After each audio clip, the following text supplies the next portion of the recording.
Mayong hapon sa tanan. Kanya-kanya nga tubo ron.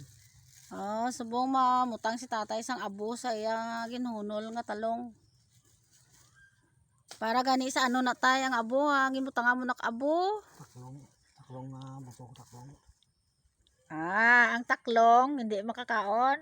Hindi magkaon sang ano. Hindi magkaon kung Kapat diba?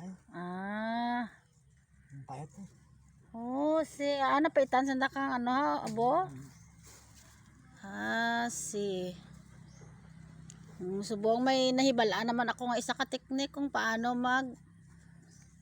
pagpatubo sang hunol nga talong para hindi pagkanoon sang sapat.